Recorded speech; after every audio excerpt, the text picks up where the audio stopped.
Hi guys. Bihar police constable 2023 के लिए जो कि वैकेंसी आया हुआ है 21,391 पोस्ट पर, जिसका एग्ज़ाम जो है ये 1 अक्टूबर 2023 से स्टार्ट हो चुका है। उसके लिए हम लोग जो है 40 जो कि इंपॉर्टेंट प्रश्न जो कि अभी हम लोग करने वाले हैं, इसलिए जो वीडियो को कहीं पर भी स्किप नहीं करना है, ठीक है। तो चलिए हम लोग प्रश्न को स्टार्ट करते हैं। तो आप 40 में से कितना प्रश्न जो आप सही किए हैं कॉमेंट बॉक्स में ज़रूर बताइएगा। तो हमारा पहला प्रश्न है कि कर मत, क्या है कि कर मत दो किनका कथन था। कर मत दो ये जो है किनका कथन था। देखो आपको आंसर जो है आपको साथ ही साथ करते जाना है। देखो कर मत दो का कथन जो है हम बात कर ले तो यह कथन जो है ये सरदार पटेल का कथन है, ठीक है। देखो जो भी फैक्ट हम लोग अभी बताएंगे आपको, वो फैक्ट को जो है अच्छी तरह से याद रखना है ताकि आपके एग्जाम में जो है प्रश्न छूटे ना, ठीक है। तो कर मत दो कथन जो है ये सरदार पटेल का कथन है, ठीक है। और ये सरदार पटेल जो है यह एक जो है भारतीय स्वतंत्रता सेनानी था, इसे भी याद रखना है, ठीक है। ये नारा जो है कब दिया था ये कथन, तो ये जो 1920 ईस्वी में दिया था, इसे भी याद रख लेना है। कब दिया था? 1920 ईस्वी में दिया था, ठीक है। और ये महात्मा गांधी जो है, महात्मा गांधी जो है करो या मरो का नारा दिया है, ठीक है। करो या मरो, ठीक है। करो या मरो का नारा जो है किसने दिया है? यह जो है महात्मा गांधी ने दिया है। और ये बाल गंगाधर तिलक के द्वारा जो नारा दिया गया है तो क्या है? स्वराज मेरा जन्मसिद्ध अधिकार है। स्वराज मेरा जन्मसिद्ध अधिकार है का नारा जो है ये बाल गंगाधर तिलक ने दिया है। तो इस सभी फैक्ट को जो अच्छी तरह से याद रखना है। तो वो एक नारा तो अवश्य करके जो आपके एग्जाम में पूछने वाला है, इसलिए सभी फैक्ट को हम बताते जा रहे हैं, ठीक है। और आपको आंसर जो है साथ ही साथ करते जाना है।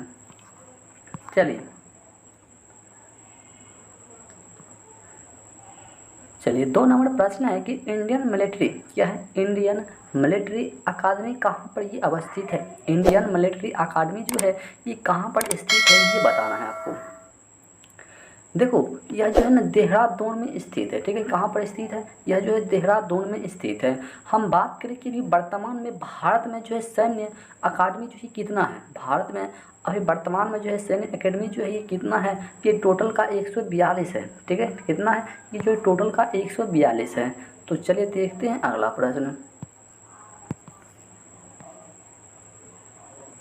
देखो सभी का सही प्रश्न जो है इंपॉर्टेंट प्रश्न है, लास्ट में जरूर बताइएगा कि आप ये कितने प्रश्न का आंसर जो है सही किए हैं। तो अगला प्रश्न है कि दिल्ली पर आक्रमण करने वाला प्रथम मराठा जो है ये कौन था? दिल्ली पर आक्रमण करने वाला जो ये प्रथम मराठा जो है ये कौन था? देखो हम बात करें कि दिल्ली पर आक्रमण करने वाला प्रथम मराठा की ये बाजीराव प्रथम, क्या हो जाएगा? यह जो है बाजीराव प्रथम। आपको कमेंट में जल्दी से बताना है कि भारत पर जो है सबसे पहले किसने आक्रमण किया था। भारत पर जो है सबसे पहले जो है किसने आक्रमण किया है, ठीक है। तो इस प्रश्न का बिल्कुल सही जवाब जो हमारा ऑप्शन नंबर सी हो जाएगा, बाजीराव प्रथम हो जाएगा, ठीक है। देखो ये कब मतलब किया था? यह जो है 12 नवंबर 1736 में। कब किया था? 12 नवंबर 1736 ईस्वी में जो कि ये आक्रमण किया था, ठीक है। तो वो डेट को भी याद रखना है, ठीक है। वो मराठा पेशवा, क्या है? मराठा पेशवा ने कि बाजीराव प्रथम ने जो है मुगल राजधानी पर हमला करने के लिए दिल्ली पर मतलब क्या किया था? आक्रमण किया था।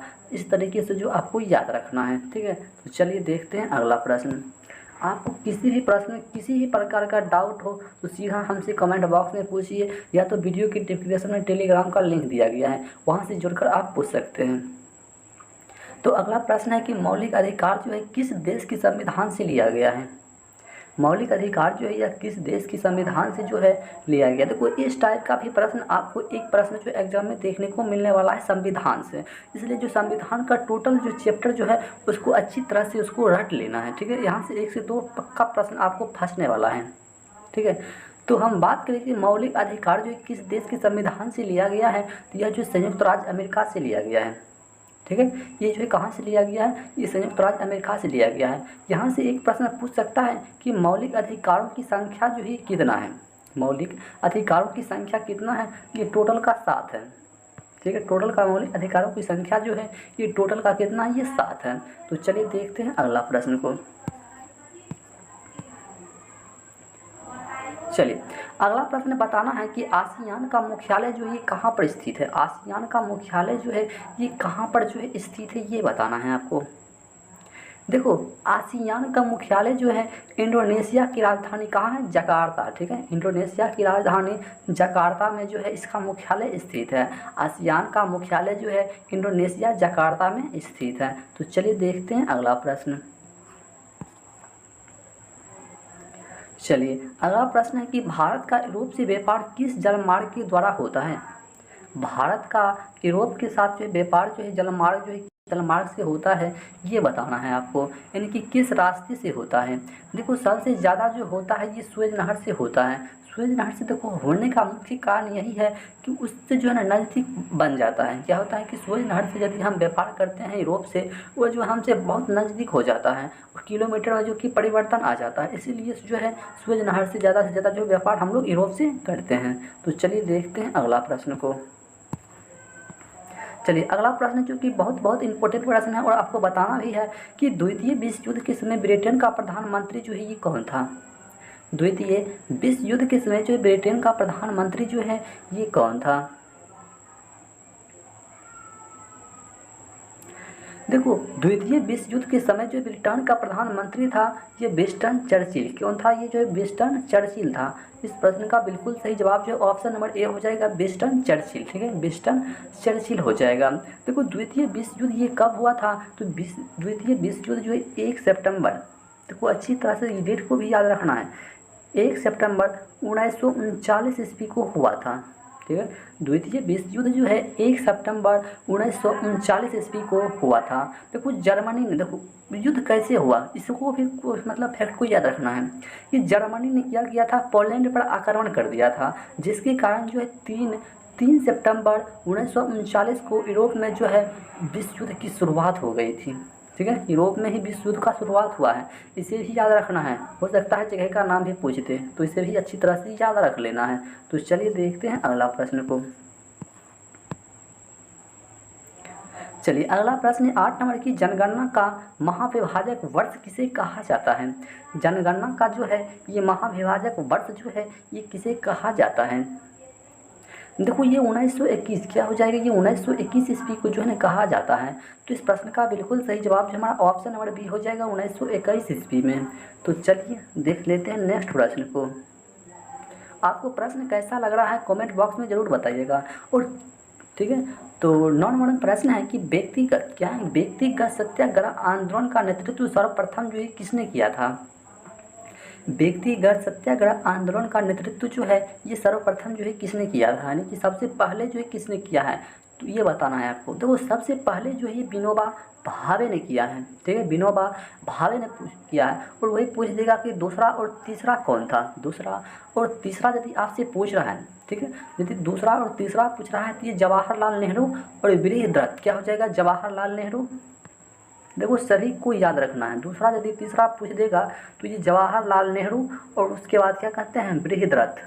क्या जाएगा, बृहदरथ, यानी कि ये 2 था, दूसरा और तीसरा में ये दोनों था, पहला में सिर्फ जो है विनोबा भावे हो जाएगा। ठीक है, तो इसको अच्छी तरह से याद रखना है।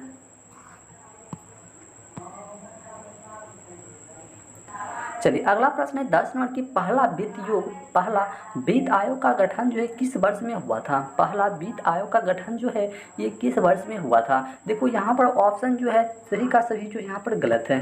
ठीक है, पहला वित्त आयोग जो कि हम बात कर रही है 1951 ईस्वी में हुआ था। ठीक है, कब हुआ था, यह जो 1951 ईस्वी में हुआ था। तो यहाँ पर याद रखना है आपको कि पहला वित्त आयोग का गठन जो है ये 1951 ईस्वी में हुआ है। तो चलिए देखते हैं अगला प्रश्न। चलिए अगला प्रश्न है कि शिवाजी के पिता का नाम जो है ये क्या था। शिवाजी के पिता का नाम जो है ये क्या था। शिवाजी के पिता का नाम जो है ये क्या था, तो हम बात कर ले तो शिवाजी के पिता का नाम जो है ये शाहजी भोसले क्या हो जाएगा, ये जो है शाहजी भोसले हो जाएगा। और वही हम बात करें कि मतलब जो है इसका माता का नाम क्या था। ठीक है, शिवाजी के माता का नाम जो है ये क्या था, तो ये जीजाबाई क्या हो जाएगा, जीजाबाई।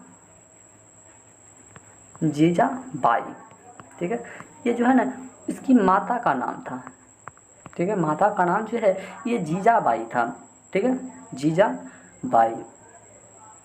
देखो शिवाजी जो है ना एक योद्धा था। ठीक है, शिवाजी जो है एक योद्धा था और एक मराठा राजा भी था। ठीक है। शिवाजी जो है एक योद्धा के रूप में जाना जाता था और एक मराठा राजा के रूप में भी जाना जाता था, तो इसे भी याद रख लेना है। चलिए देख लेते हैं अगला प्रश्न। चलिए अगला प्रश्न बताना है कि सत्यार्थ क्या है। सत्यार्थ प्रकाश पुस्तक का लेखक जो है ये कौन है। सत्यार्थ प्रकाश पुस्तक का लेखक जो है ये कौन है, ये बताना है आपको। देखो हम बात कर ले कि सत्यार्थ प्रकाश पुस्तक का लेखक जो है ये कौन है, तो इसका लेखक जो है दयानंद सरस्वती हो जाएगा। क्या हो जाएगा, ये जो है दयानंद सरस्वती हो जाएगा इस प्रश्न का बिल्कुल सही जवाब। चलिए देखते हैं अगला प्रश्न। देखो आपके पास समय जो है बहुत कम बचा हुआ है, तो अगला प्रश्न है कि बद्रीनाथ का मंदिर जो है किस राज्य में स्थित है। बद्रीनाथ का मंदिर जो है यह किस राज्य में जो है स्थित है, ये बताना है आपको। बद्रीनाथ का मंदिर जो है यह किस राज्य में जो है स्थित है, ये बताना है आपको। देखो बद्रीनाथ का मंदिर की हम बात कर ले जो उत्तराखंड राज्य में स्थित है, ठीक है। उत्तराखंड राज्य में जो है ये बद्रीनाथ का मंदिर जो है ये स्थित है, ठीक है। बद्रीनाथ का मंदिर जो है ये उत्तराखंड राज्य में स्थित है। चलिए अगला प्रश्न है 14 नंबर में कि गांधी जी द्वारा दांडी यात्रा जो है ये कब की गई थी। गांधी जी के द्वारा जो है ये दांडी यात्रा जो है ये कब किया गया था। देखो ये सभी प्रश्न जो है इम्पोर्टेंट प्रश्न है, सिर्फ इम्पोर्टेंट प्रश्न जो है हम आपके लिए ला रहे हैं, ठीक है। तो गांधी जी द्वारा दांडी यात्रा जो है ये कब की गई थी, तो हम बात कर ले तो गांधी जी के द्वारा जो दांडी यात्रा हुआ था ये 1930 ईस्वी में हुआ था, ठीक है। कब हुआ था, यह जो 1930 ईस्वी में हुआ था। तो इस प्रश्न का बिल्कुल सही जवाब जो हमारा ऑप्शन नंबर डी हो जाएगा। 1930 ईस्वी में जो गांधी जी के द्वारा जो दांडी यात्रा की शुरुआत हुई थी। तो चलिए देखते हैं अगला प्रश्न को। चलिए अगला प्रश्न बताना है कि गेहूं के उत्पादन के लिए कौन सा मिट्टी जो कि उपयुक्त होती है। गेहूं के उत्पादन के लिए मतलब कौन सी मिट्टी जो कि सबसे अच्छी मिट्टी होती है। देखो गेहूं के उत्पादन के लिए सबसे अच्छी मिट्टी जो मानी जाती है ये दोमट मिट्टी होती है, ठीक है। कौन सी मिट्टी होती है, यह जो है दोमट मिट्टी होती है। और ये काली मिट्टी का दूसरा नाम पूछ देता है एग्जाम में, ये रेगुड़ मिट्टी होता है, ठीक है। इसे भी याद रखना है, ठीक है। रेगुड़ मिट्टी, काली मिट्टी का दूसरा नाम क्या है, रेगुड़ मिट्टी, इसे भी याद रखना है।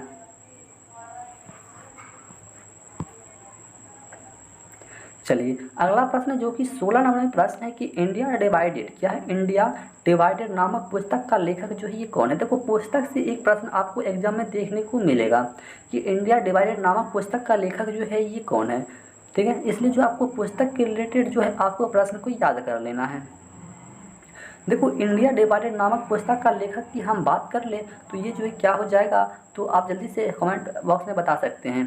देखो इसका सही आंसर जो है ये डॉक्टर राजेंद्र प्रसाद हो जाएगा। क्या हो जाएगा, यह जो है डॉक्टर राजेंद्र प्रसाद जो है इंडिया डिवाइडेड नामक पुस्तक का लेखक हैं। तो चलिए देखते हैं अगला प्रश्न को। चलिए अगला प्रश्न है 17 नंबर की स्वतंत्रता समानता और बंधुत्व क्या है। स्वतंत्रता समानता और बंधुत्व किस क्रांति का नारा था। यह जो है किस क्रांति का जो है ये नारा था, यह जो है किस क्रांति का नारा था। देखो यह जो है ना स्वतंत्रता समानता और बंधुत्व यह जो है फ्रांसीसी क्रांति का एक नारा है, ठीक है। यह जो है फ्रांसीसी क्रांति का क्या है, एक नारा है। देखो सभी प्रश्न जो ये 10 पर ही आधारित प्रश्न है, ठीक है। चलिए आपको अगला प्रश्न बताना है कि सबसे छोटा महासागर जो है ये कौन सा है। सबसे छोटा महासागर की यहाँ पर देखो बात कर रहा है। देखो सबसे छोटा महासागर जो होता है ये आर्कटिक महासागर होता है, ठीक है। कौन सा होता है, ये आर्कटिक महासागर होता है। वही पूछ देगा कि सबसे बड़ा महासागर जो है ये कौन सा होता है, तब जाकर के जो ये प्रशांत महासागर हो जाएगा। सबसे बड़ा महासागर जो है ये प्रशांत महासागर हो जाएगा और सबसे छोटा महासागर जो है ये आर्कटिक महासागर हो जाएगा। तो चलिए देख लेते हैं अगला प्रश्न। चलिए नेक्स्ट प्रश्न है कि क्या है काकड़ा पाड़ा क्या है। काकड़ा पाड़ा परमाणु विद्युत घर जो है ये कहाँ अवस्थित है। काकड़ा पाड़ा परमाणु विद्युत घर जो है ये कहाँ पर अवस्थित है, ये बताना है। देखो काकड़ा पाड़ा परमाणु विद्युत घर जो है ये गुजरात राज्य में स्थित है, ठीक है। कहाँ पर स्थित है, यह जो है गुजरात राज्य में जो है स्थित है। इस प्रश्न का बिल्कुल सही जवाब जो हमारा ऑप्शन नंबर सी हो जाएगा कि काकड़ा पाड़ा मतलब क्या है, पाड़ा परमाणु विद्युत घर जो है ये गुजरात राज्य में जो है स्थित है।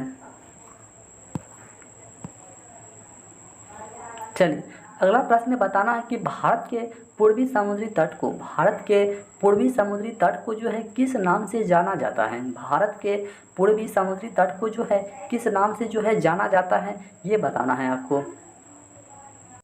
देखो भारत के पूर्वी समुद्री तट की हम बात कर ले तो कोई यहाँ पर पूर्वी समुद्री तट की बात कर रहा है, तो इसलिए जो यहाँ पर कोरोमंडल तट हो जाएगा। ठीक है, कोरोमंडल तट हो जाएगा। भारत के पूर्वी समुद्री तट का नाम जो है ये कोरोमंडल तट है। इसको अच्छी तरह से जो है आपको याद रखना है। चलिए अगला प्रश्न जो कि 21 नंबर प्रश्न है कि पारसी धर्म के संस्थापक जो है ये कौन थे। पारसी धर्म का संस्थापक जो है ये कौन था, ये बताना है आपको। देखो कमेंट बॉक्स में जो आपको फास्ट में आंसर करना है, क्योंकि जीके है, कि कोई मैथ नहीं है जो कि आपको बनाने में टाइम लगेगा।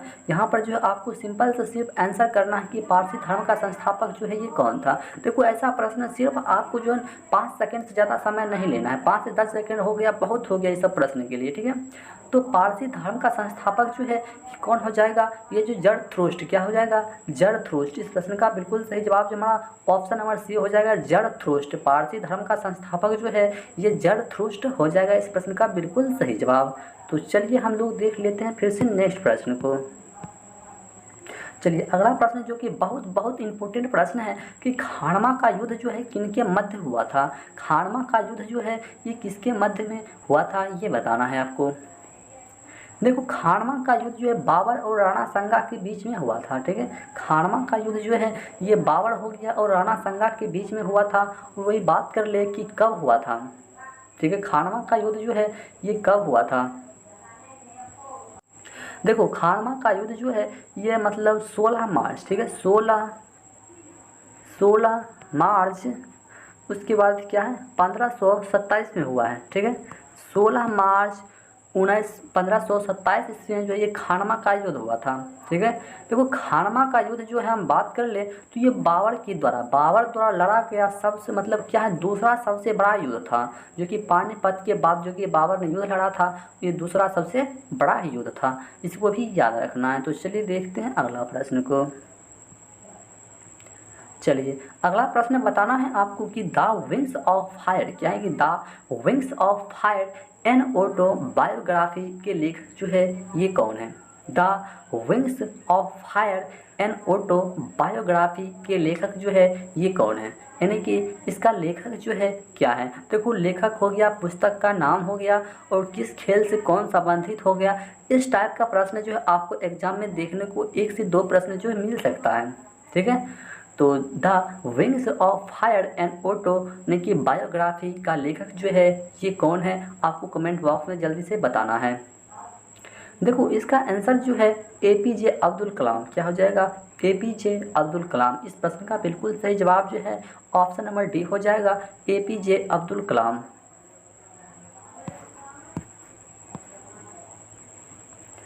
चलिए अगला प्रश्न बताना है कि विक्रम साराभाई अंतरिक्ष केंद्र जो है ये कहाँ पर स्थित है। विक्रम साराभाई अंतरिक्ष केंद्र जो है ये कहाँ पर स्थित है, ये बताना है।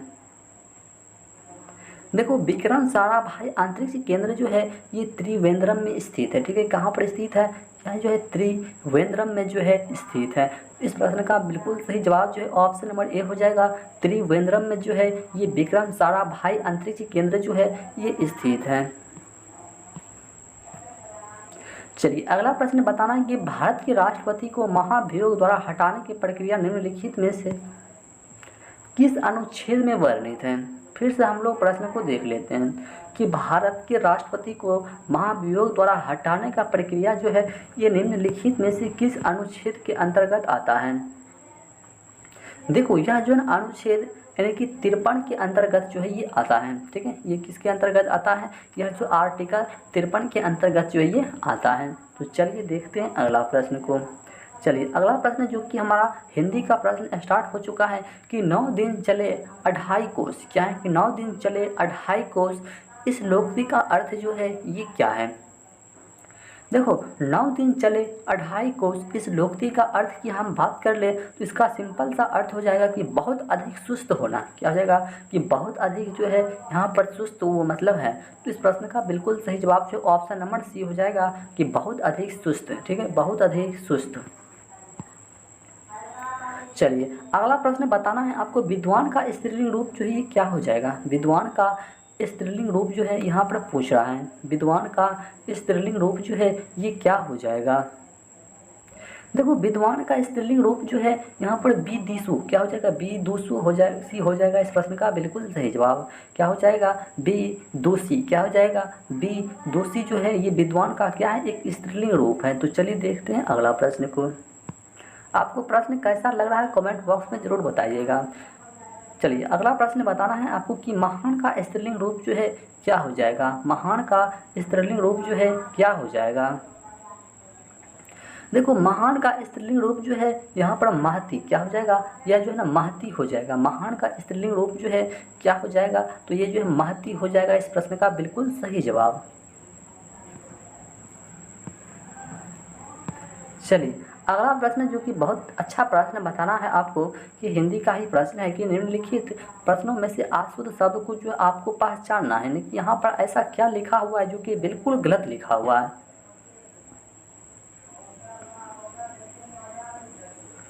देखो ये आंदोलन तो बिल्कुल सही लिखा हुआ है, लुढ़कता ये भी बिल्कुल सही लिखा हुआ है, भाषाएं ये भी बिल्कुल सही लिखा हुआ है। तो आखिरकार गलत क्या लिखा हुआ है, तो देख लेते हैं ऑप्शन नंबर डी में। हाँ देख सकते हैं, तो आप देख सकते हैं कि ऑप्शन नंबर डी में जो है अलौकिक जो है बिल्कुल गलत लिखा हुआ है। ठीक है, अलौकिक जो है क्या है यहाँ पर जो है बिल्कुल गलत लिखा हुआ है अलौकिक। ठीक है, तो इस प्रश्न का बिल्कुल सही जवाब जो ऑप्शन डी हो जाएगा। चलिए वही प्रश्न बताना है आपको कि इसमें अशुद्ध वाक्य जो है कौन सा लिखा हुआ है, गलत वाक्य को आपको पहचानना है। ठीक है, गलत वाक्य को जो है आपको जो है पहचानना है। देखो ये अंतरात्मा क्या है, ये अंतरात्मा जो है बिल्कुल गलत लिखा हुआ है। ठीक है, ये अंतरात्मा जो ऐसे नहीं होता है। तो चलिए देखते हैं अगला प्रश्न। चलिए बहुत अच्छा प्रश्न है। तो अगला प्रश्न है कि कंगाली में आटा गीला होने का अर्थ क्या है। कंगाली में आटा गीला होने का अर्थ जो है ये क्या है।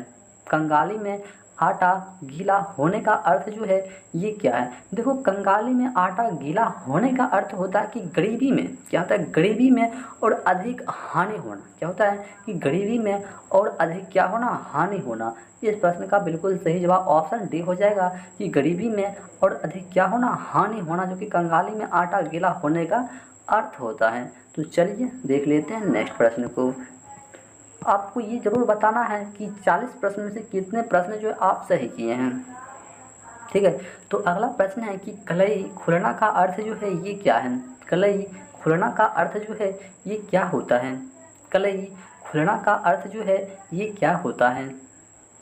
देखो कलई खुलना यानी कि भेद खुल जाना। क्या हो जाएगा कि कलई खुलना का अर्थ होता है यानी कि भेद खुलना होता है, यानी कि किसी का भेद खुल जाना। ठीक है, तो इस प्रश्न का बिल्कुल सही जवाब जो ऑप्शन नंबर ए हो जाएगा कि भेद खुलना, जो कि कलई का खुलना का अर्थ हो जाएगा। चलिए अगला प्रश्न जो कि बहुत अच्छा प्रश्न दिया हुआ है कि निम्नलिखित प्रश्नों में से कौन सा शब्द है जो कि मूल शब्द का समानार्थक शब्द नहीं है। मूल शब्द का समानार्थक शब्द नहीं है, ये बताना है आपको। मूल शब्द का समानार्थक शब्द जो है नहीं है। देखो मूल शब्द का समानार्थक शब्द जो है यहाँ पर धातु नहीं होगा। ठीक है, क्या नहीं होगा, ये धातु नहीं होगा, बल्कि ये आकाश, कपास, वस्त्र ये सभी हो जाएगा, लेकिन धातु यहाँ पर नहीं होने वाला है। इसलिए बिल्कुल सही जवाब जो ऑप्शन डी हो जाएगा, धातु। तो चलिए देखते हैं अगला प्रश्न। अगला प्रश्न भी वही प्रश्न है। तो ध्रुव क्या है, यहाँ पर ध्रुव का बताना है, ध्रुव का बताना है। चलिए बताइए, वही वाला प्रश्न है, सेम टू सेम प्रश्न है। तो चलिए बताइए जल्दी से। देखो यहाँ पर ध्रुव का जो है सूरज हो जाएगा, यहाँ पर सूरज जो है नहीं होगा। ठीक है, ये जो है सूरज नहीं होगा, बल्कि दृढ़, स्थिर, चलिए सभी हो जाएगा, लेकिन सूरज जो है यहाँ पर नहीं होने वाला है। तो चलिए देखते हैं अगला प्रश्न को। चलिए अगला प्रश्न जो कि बहुत अच्छा प्रश्न है कि कौन सा कर्म जो है सही नहीं है, कौन सा कर्म जो है ये सही नहीं है। देखो पुलिस ने चोर को पकड़वाया, क्या है, पुलिस ने चोर को पकड़वाया, आक्रामक क्रिया, ये बिल्कुल गलत है। ठीक है, पुलिस ने चोर को पकड़वाया, ये आक्रामक क्रिया ये बिल्कुल गलत है। तो इस प्रश्न का बिल्कुल सही जवाब जो ऑप्शन नंबर सी हो जाएगा। चलिए अगला प्रश्न बताना है आपको। 36 नंबर में प्रश्न है कि जब कोई व्यक्ति सोता है, क्या है कि जब कोई व्यक्ति जो है सोता है तो उसका रक्तचाप मतलब क्या होता है, कि जब कोई व्यक्ति जो है सोता है तो उसका रक्तचाप जो है ये क्या होता है। जब कोई व्यक्ति सोता है तो उसका रक्तचाप जो है क्या होता है? देखो, उसका रक्तचाप है जो ना घट जाता है। जब कोई व्यक्ति जब सोता है तो उसका रक्तचाप जो है वो ऑटोमेटिक क्या होता है, घट जाता है। तो इस प्रश्न का बिल्कुल सही जवाब जो है ऑप्शन नंबर बी हो जाएगा कि घट जाता है। तो चलिए देखते हैं अगला प्रश्न। आपको प्रश्न कैसा लग रहा है देखकर आप कमेंट बॉक्स में ज़रूर बताइएगा। चलिए अगला प्रश्न है कि लिफ्ट की खोज जो है किसने किया है? लिफ्ट की खोज जो है यह किसने किया है? लिफ्ट की खोज जो है यह किसने किया है?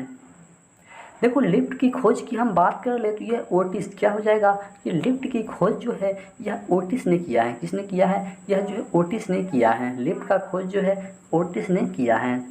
चलिए अगला प्रश्न है कि ध्रुव तारा किस देश को इंगित करता है? ध्रुव तारा जो है यह जो किस देश को जो है इंगित करता है? ध्रुव तारा जो है किस देश को जो है यह इंगित करता है? देखो, ये दक्षिण को जो है इंगित करता है। ठीक है, दक्षिण को यह जो है इंगित करता है। चलिए अगला प्रश्न बताना है आपको। 39 नंबर प्रश्न है कि निम्नलिखित में से कौन सा एक जीव जो कि अन्य 3 जीवों का नहीं है, यानी कि अन्य तीनों जीव से क्या है वो मतलब अलग टाइप का है। चलिए अगला प्रश्न जो कि बहुत बहुत इंपॉर्टेंट प्रश्न है, निम्नलिखित में से कौन सा जीव जो कि अन्य तीनों जीवों का नहीं, यानी कि इन तीनों जीव से क्या है वो बिल्कुल अलग है। देखो यहाँ केकड़ा, केकड़ा जो ये बिल्कुल अलग है। तो केकड़ा क्या है? देखो, केकड़ा एक जो है ना आर्थ्रोपोडा क्या होता है? केकड़ा जो है एक आर्थ्रोपोडा संघ का एक जंतु होता है। इसका शरीर जो क्या होता है गोलाकार और चपटा होता है। इसका शरीर क्या होता है? गोलाकार जो और चपटा होता है। तो इस प्रश्न का बिल्कुल सही जवाब जो ऑप्शन नंबर ए हो जाएगा केकड़ा। तो चलिए देखते हैं अगला प्रश्न जो कि लास्ट प्रश्न है आपके सामने आ चुका है। 40 नंबर प्रश्न है कि बुरादे से ढकी हुई बर्फ़ जल्दी से क्यों नहीं पिघलती है? बुरादे से ढकी हुई बर्फ़ जो है ये जल्दी से नहीं पिघलती, इसका कारण जो है ये क्या है? देखो, बुरादे से ढकी हुई बर्फ़ जो है ये जल्दी नहीं पिघलती है, इसका मुख्य कारण होता है कि बुरादा ऊष्मा का क्या होता है? कुचालक होता है। ठीक है, बुरादा जो होता है ये क्या होता है? ऊष्मा का कुचालक होता है। तो अभी हम जो टोटल 40 प्रश्न किए हैं और 40 प्रश्न से आप कितने प्रश्न जो है सही किए हैं कमेंट बॉक्स में ज़रूर बताइएगा। और यदि वीडियो अच्छा लगा हो तो चैनल को लाइक करना है और सब्सक्राइब करके बेल आइकन को प्रेस कर लेना है, ताकि बिहार पुलिस के रिलेटेड कोई भी अपडेट होगा तो सबसे पहले जो आप तक पहुंच जाएगा। तो चलिए मिलते हैं फिर से इसी तरह का नेक्स्ट वीडियो में। तब तक के लिए जय हिंद, जय भारत।